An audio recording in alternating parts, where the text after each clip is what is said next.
Attorney General Ken Paxton is hitting the campaign trail. It's February 27th, 2024, and these are your headlines.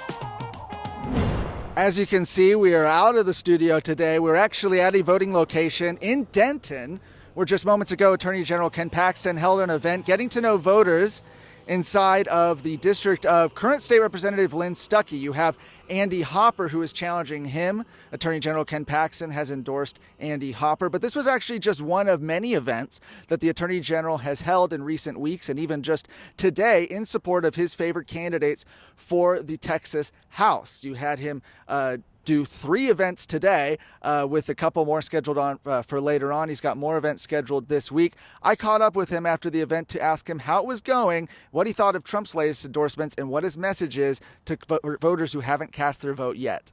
How have the campaign stops been going? You've done a lot in the recent days and recent weeks. I'll tell you what, it feels good. I mean, I'm not out polling all these races. I just meet the people that are involved in these campaigns, and they tell me it's going well. I have a lot of confidence that the voters of Texas have figured out what's going on with the Texas House and the so-called Republican speaker who makes Democrats chairs and then does their bidding by not passing the legislation that the Senate brings over that we all care about, like border security and other things that we all care about. So I think it's going well. Were you happy to see President Trump endorse the Court of Criminal Appeals challengers yesterday? What? I was really pleased with that. Obviously, those are very important races, some of the most important races I've ever worked on, because if I can't prosecute voter fraud, no one's going to prosecute voter fraud. The DAs are controlled in the big cities by George Soros, and so the only person left to prosecute is the Attorney General.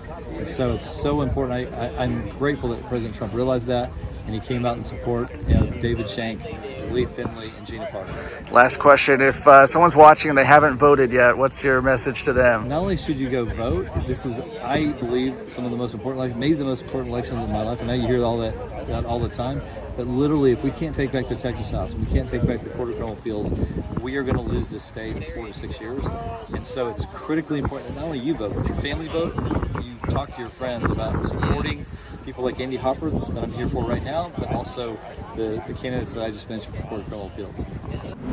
In other news, after remaining mainly on the sidelines ahead of the primary, casino companies are seeking to turn Texas into a piggy bank and spending big money to back the current Texas House Speaker and his allies. Chief among them, well, those are Las Vegas Sands, giving through its Texas Sands PAC.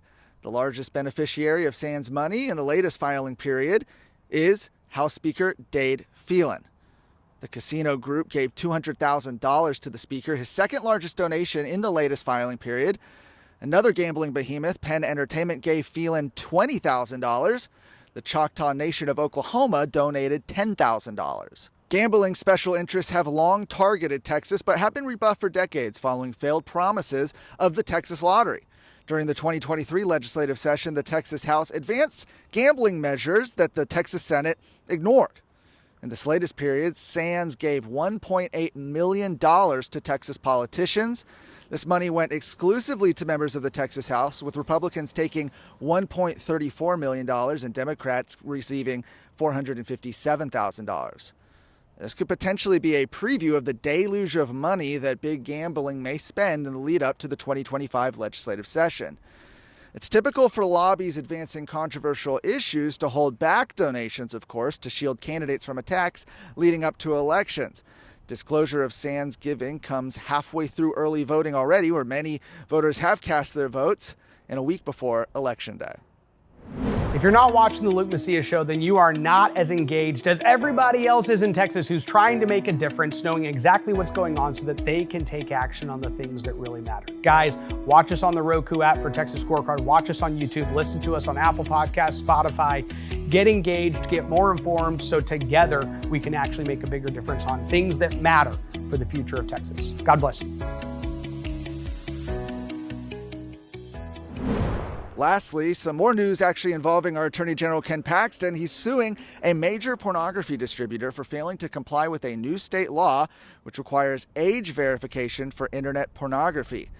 The House Bill 1181, which went into effect in November, requires commercial porn websites to use reasonable methods to verify that users are at least 18 years of age before they can access X-rated content online.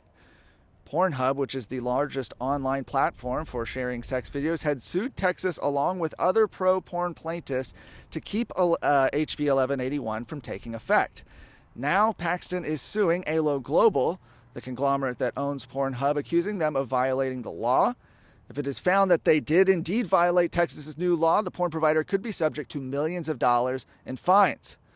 According to the AG's office, companies violating the age verification requirement are subject to fines of up to $10,000 per day, an additional $10,000 per day if the corporation illegally retains identifying information, and $250,000 if a child is exposed to pornographic content due to not properly verifying a user's age.